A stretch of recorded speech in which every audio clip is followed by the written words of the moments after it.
Welcome to the SeizeYourBusiness.com podcast. My name is Kevin O'Flaherty from O'Flaherty Law. My co-host is Jim Waszak from Success Enhancement, and we're joined today by our guest, Dr. Eric Schaid from LiveWell Chiropractic. Our topic today is going to be the changing marketing environment for small business. So thanks for being here today, Eric. Thanks for having me, Kevin. Why don't you tell us a little bit about yourself and your business and your background? My name is Dr. Eric Schaid. I am a chiropractor. I specialize in sports injuries, and I practice here in Oak Brook with my fiance, and she is a chiropractor and also does acupuncture. Okay. How long you been in business for? The business has been there for 2 years. We bought it about 6 months ago. Okay. So we've both been chiropractors going on 6 years, but kind of traveled all over the country and worked at different places, but now we're working together and happy to be in Oak Brook.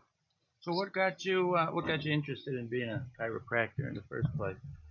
A bunch of things. When I was a kid, just seeing people, my parents both went to chiropractors, so I grew up going to a chiropractor, something I was familiar with, wasn't anything new to me.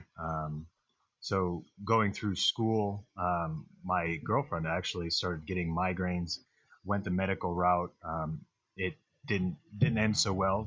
She got on some medications that changed her behavior, ended up committing suicide. Oh, I'm so sorry. Based on some antidepressants that she was taking, and subsequently those had been pulled off the market by the FDA because almost 60,000 people had the same result.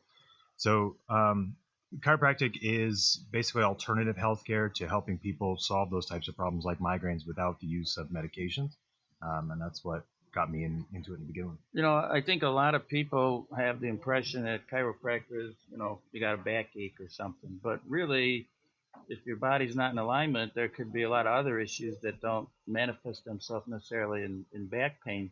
What might be some of the things that people wouldn't normally think of going to a chiropractor for that you can help with? Well, like headaches and migraines, for example, not necessarily back pain, but it can be caused from the neck leading up to the head, just like sciatica shooting down the legs. That's what most people think about, like you said. But people don't think about things like constipation, colic in children, allergies, asthma, things like that can be helped with chiropractic care. And has nothing to do with the pain. It has to do with the interference to the nerves, like you were saying. Right. It's interesting. I should maybe have my wife talk to you, but she has problems with headaches. But she also noticed that it's only when I'm around. So I don't know if that's something you can help with or not. That's some of the lifestyle changes we made. Okay. That's something I can help with, actually. Yeah. Great. And is there an area that you specialize in more than another, or? Yeah, I do mostly sports injuries, low back, things like that. Pretty straightforward. My fiance, she specializes chiropractically in pediatrics and pregnancy, and then also does acupuncture for fertility. So her side of the clinic is kind of a women's clinic. My side of the clinic is more sports injury related, mechanical based. Got it. So if I've got something going on with me and I have to make a decision, do I go first to my chiropractor or do I go first to my general physician? How do people make that call, and how do you advise people to make the call? Or are they even mutually exclusive? I wouldn't say they're mutually exclusive, but it depends on what the problem is to begin with, and it depends on your prior experiences. So if you've had headaches or migraines or back pain or problems in the past and you've gone to a chiropractor and it's helped, obviously that's going to be your first stop. Mm-hmm. A lot of people that come into our office with aches and pains, they say, I don't want to go to the medical doctor. All they ever do is give me muscle relaxers and painkillers. Mm-hmm. And that is pretty generally known that that's kind of a cover-up. It'll help you feel better until your body kind of gets past it, but it doesn't actually fix the problem.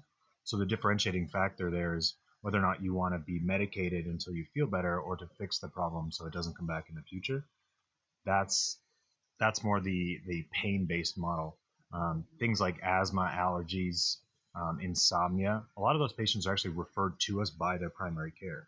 So we get people, either their insurance company sends them to us or their medical doctor will send them to us for issues that you might not think of needing a chiropractor for.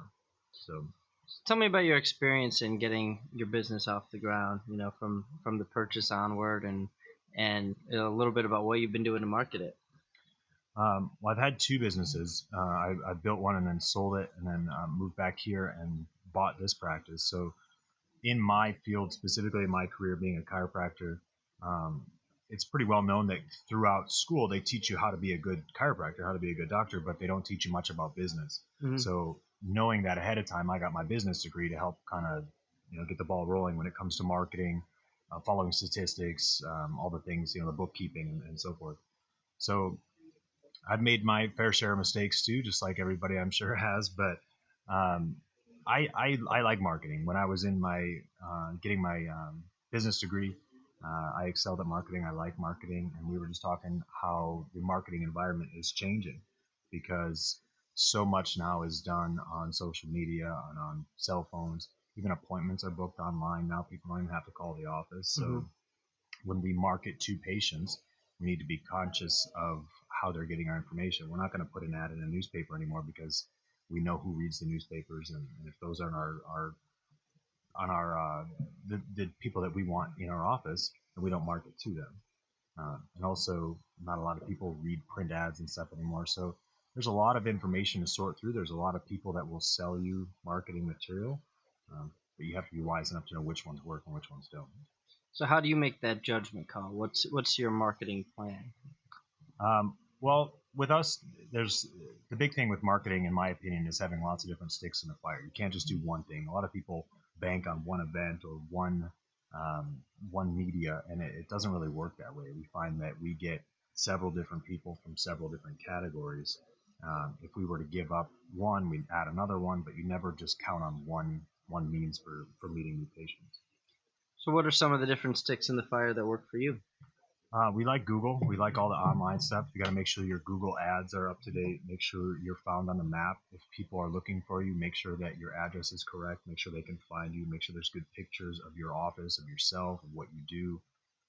We also work with Yelp. If you pay Yelp, they push your information so they can get you out further. Making sure all that's correct. It's kind of like your credit score. I mean, you have to know what it is, but you also have to make sure it's correct. Check each, all the I's are dotted, T's are crossed, things like that. Because if there's duplicate listings, things like that, it lowers your SEO, which is your search engine optimization. So that is probably the main stick in our fire, is making sure everything is correct, and making sure that when people do see us, they see what we want them to see and what we have put out there. I'll chime in here that I 100% agree with you, because I was looking for a doctor recently, and there was all these sites that rate the doctors, but a lot of them, they don't have doctors don't have pictures. I always kind of think, well, what are they hiding if they can't put their picture there? Now, to keep up with all these different things, is that something you do yourself? Do you have anybody helping you with that, or how do you best manage the ever-changing myriad of things we can do on social media? We have a few staff in the office that help keep an eye on it, but we brainstorm every week. We have a meeting every week and talk about new marketing ideas, how we can make the office better, how we can keep up to date with things like that. Sometimes it's just random luck. Google's now doing something where it's like a virtual tour. Have you guys seen that? Where they'll walk in your office and video so somebody can go through and see the inside of your office. Not just still pictures, but actually like a tour where they walk in. Sure. Kind of like Google Earth does out there, where you can see different streets and you can zoom in on stuff.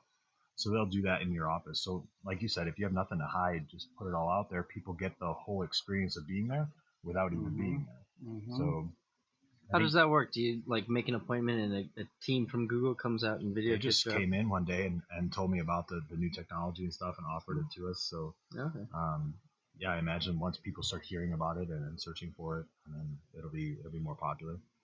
In our field, something called ZocDoc is becoming very popular. It's an online scheduling appointment. So it's just like Yelp. You can see the doctor's picture, you can see the profile, the resume, so to speak, past experiences, education, and then you can click right to the website, make appointments. You can fill out the paperwork online. You just show up and everything's ready to go. So we really think that that's where the future is going to be. Is everything will be done on smartphones and tablets, and no more newspaper and mail outs and stuff like that. So there's a place for everything, but in our business, that's where.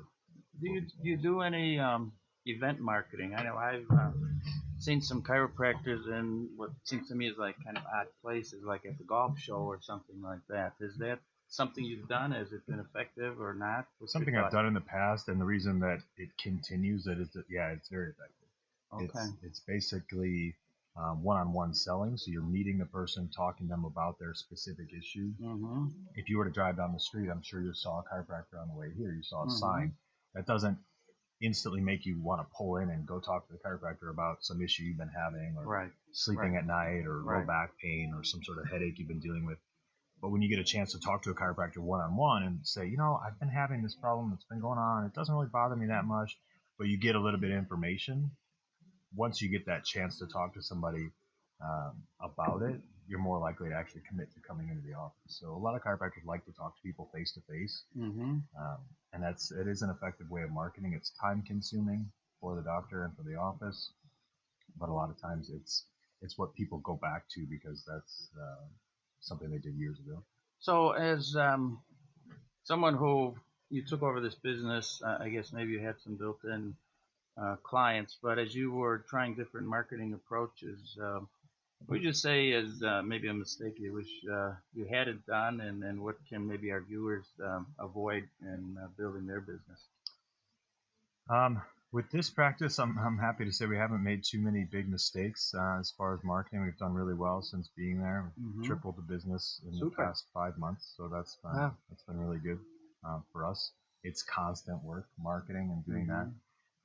Things I've done in the past is marketing to the wrong audience, and also marketing to people that are too far away. If it's somewhere that you have to drive to regularly, it's not somewhere you're going to want to drive 20 minutes, 30 minutes, things like that. So I made the mistake of doing some events too far away, and everybody who we met was not going to make that commute. So that's something to look within a 3 mile, 5 mile radius of where you are to get the right people. I know last time I was at the dentist, actually I have a new dentist too, but they gave me these referral reward cards. I mean, do you do anything specifically to encourage referrals from your current patients? I was actually at my dentist. Dentists and chiropractors have a lot in common, because we're not necessarily GPs or medical doctors, but we do treat specific things. We run independent offices. There's usually a doctor who's the owner, and then staff. And I was getting my teeth cleaned, and I saw something on the wall that said, refer a friend, get a $50 gift card or a $75 credit to your account. So I basically just stole it, made 4 of those, and put them on our walls. Okay, so good. It's been a really great thing having that. People get additional services by sending in somebody else, a friend or family member that has similar complaints or similar issues. So we think it's a win-win. It's been really good. You actually give me an idea. What would you think about this? I think, what if you were to take a short video of people talking about their experience, and then make sure they have a copy of it? Because people may or may not want to promote chiropractic, but I think they'd certainly love to show their friends, hey, look, I was on camera, I was talking about my experience. Would something like that have much benefit, do you think? Yeah, we actually started doing that a while back. We do video testimonials. So people will come in. We kind of prompt them with some questions. What did you come here for in the beginning? How long did it take? What had you tried previous? How are you feeling today as compared to when you started? And people are generally pretty excited to tell other people about their experiences, just because they're so happy. I've had patients. This one woman I'll never forget. She wrote me a really long 2-page thank you testimonial. She'd been having migraines for so long that it was just kind of her normal. And in her testimonial, she wrote that you have no idea what it's like to grow up and see your daughter grow up and not be able to play with her, not be able to do those things with her because she was suffering from migraines, couldn't work, was just home all day, multiple medications, going to a headache center downtown Chicago. After going through a course of care, she was migraine free. Her allergies flared up for a while, but when I had left that practice, she was still migraine free, and it was really rewarding for me. I mean, obviously that's why I got into chiropractic, but she was more than excited to tell everybody. She was an Avon sales rep, and so stapled my card to her Avon books when she started handing them out. So obviously a positive experience from a client, a customer, a patient is one of the best referral sources because if you do well for them, they'll tell everybody else. Of course. How do you handle the ask for those videos? Because I've thought about doing that, but I never want. There's never a good point where I want to impose upon somebody to do a video for me. Yeah, it's always just getting outside your comfort. They always say that growth is done outside your comfort zone. So it's just a matter of asking. I don't know how else to do it. I do it. I don't ask my staff to handle it. The same kind of thing that if you're awkward and nervous about it, sometimes they're like, I don't like you on camera. I don't want to really do that. But if you just say, hey, can you do me a favor? You'll realize I've read some behavioral books and things like that, and I forget which book it was, but they said that if you ask somebody, hey, can you do me a favor? They immediately perk up and look to your attention because you always want to do somebody a favor. Like if you were looking the other way and I was like, hey, Kevin, can you do me a favor? You would turn around like, yeah, what do you need? That's just innate inside us. We all want to do good for other people. So if you say, hey, would you mind doing me a favor? We're working on our YouTube videos. We just want to get a testimonial, just get some thoughts out there. Nothing specific. I'm not going to tell you what to say. Just explain your experience working with me, over the past couple months or whatever. People are more than willing to do it. Just be prepared. Grab your smartphone and do it as soon as they say yes, because sometimes they don't want to wait around. They try to back out of it. I can kind of relate to that because I know a lot of times I hear somebody talking about moving, like they're buying a new house or something, and I always tell them, if you need help moving, I'm sorry, I can't help you. I'm booked that day. So I'm just teasing about that. But actually, I did read somewhere where one of the best ways to develop a relationship with somebody is to ask them for a favor. And it seems like when they've done something for you, they feel more, committed to your success or something. It's counterintuitive, but by asking others to do things for you, you feel closer, they feel closer. Right. It's ironic, but it works. Right. So we did something similar to what you were talking about. The first thing you talked about, getting just basically listed everywhere. I basically found a database of business listings that had 100 places businesses get listed. Yelp was on there, but also a bunch of 99 other really obscure places. And I took a couple weekends and just made sure I put my business on that. Not so much because I actually expected people to find me on those websites, but mostly for the backlinks to my own website and the SEO pop. And it seems to have helped. I mean, we've been pretty busy since I did that. But the side effect was I kept getting calls from all of the marketers for all the sites, because most of them are free, but there's a paid version where they can put you on the front page, and they're all attractive offers, but I've kind of got paralysis by too many options, and I'm trying to figure out where to allocate that. Have you faced that decision where you've got I've got $100 I want to spend on internet ads? Which of these services am I going to use, and how did you deal with that, and how did you measure it? Yeah, we get a lot of those phone calls too. It seems like as soon as we started pushing ourselves on Google and on Yelp, like we started getting phone calls from random companies. They say they're associated with Google somehow, but it's a third party that helps increase your Google ranking. I haven't gone through with any of that.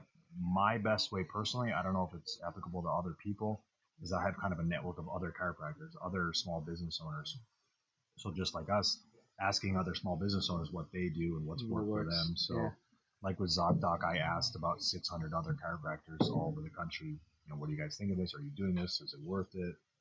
So generally before I pull the trigger on anything, I ask colleagues, I ask other business owners if it's worth for them.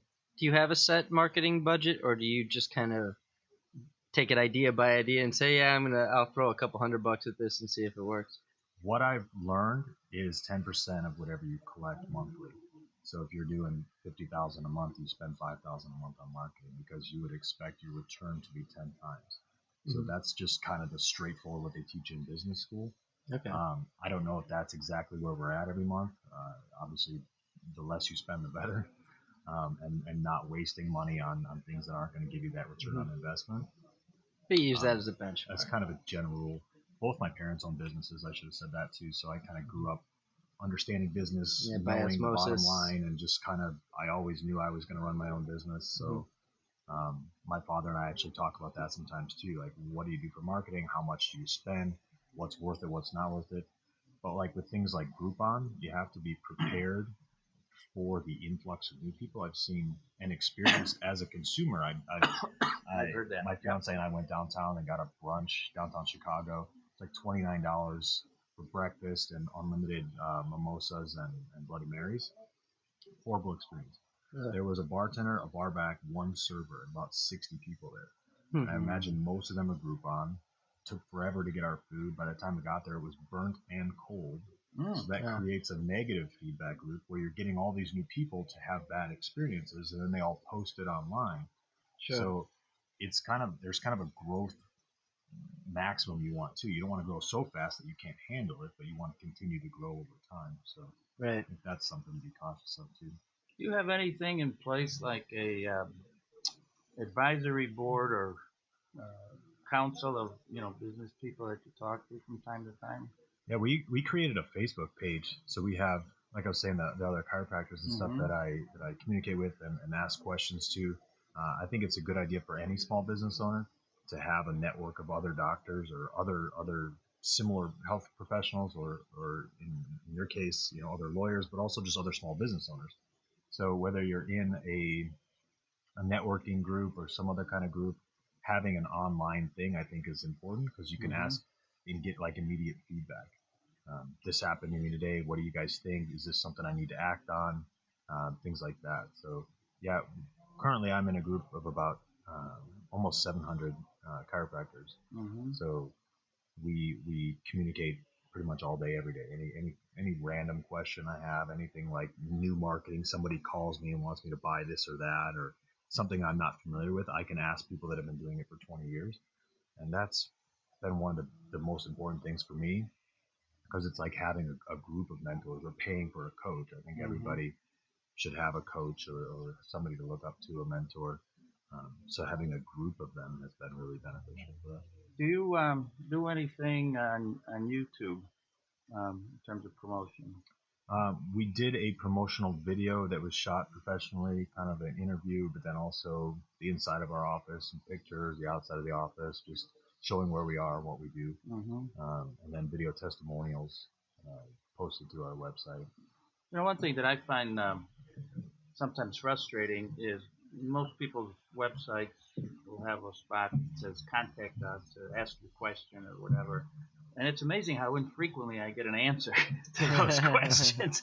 Do you have any kind of systematic way that to try to make sure you respond to any questions that come in off your website?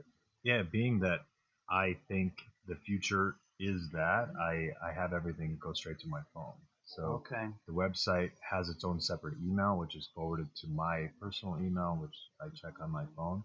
Sometimes it can be a bit much. I know there's some business people that say not to do that. Make sure you shut off and you have time for yourself and your family and get a weekend and things like that, which is hugely important. But when you're trying to grow a business, and if that's your priority, you need to be available and you need to answer these questions. So I was actually at an event this weekend, met a gentleman. He emailed me Sunday night at about 9 o'clock. I did not respond then, but when I got up, 5 a.m. on Monday, I sent a message back to him. Now I'm waiting to hear back from him, rather than him waiting to hear back from me. So I think that's a huge thing that you brought up is getting back to people as soon as you can. I had another patient call the office today, ask about some billing things, and I immediately followed up within 20 minutes. She was super appreciative that I took time out of my day to handle it immediately. I don't like to put anything on the back burner. So yeah, that constant contact is important. Good. Yeah. You have any other pearls of wisdom you'd like to share about marketing or about anything else there? No, I don't think so. Marketing is, I think it's one of the most important and most overlooked parts of business. Keeping a low overhead is important, but spending enough money on marketing to grow your business is huge. A lot of people think that, if you do everything else well, people will just show up. But that's just not how it is. There's so much competition in today's marketplace with any business that you have to go out and meet people. You have to talk to people. You have to push yourself and be the only one that they have the option of choosing. Yeah. Well, how can people reach you if they'd like to get some help with chiropractic issues? Probably the best way is our website. It's livewellil.com. IL as in Illinois. Our clinic is in Oak Brook. I myself, again, am a chiropractor specialized in sports injury. My fiance does chiropractic and acupuncture. We also do physical therapy and massage therapy in our office. So if anybody's looking for those types of services in Oak Brook, I'd be more than happy to answer any questions. We do a complimentary consultation as well. So not everybody likes to talk about their issues over the phone or in front of other people. So we have private rooms where we can discuss those things. Okay. Jim, how can people reach you? Oh, they can reach me at 630-272-3895. Probably the fastest and easiest way. And you can reach me by calling my office, O'Flaherty Law, 630-324-6666. And all of my and Jim's contact info and Eric's will be too on our website, seizeyourbusiness.com, where you can listen to the audio or watch the video of these episodes. So thanks so much for your time today, Eric. Yeah, thank you guys.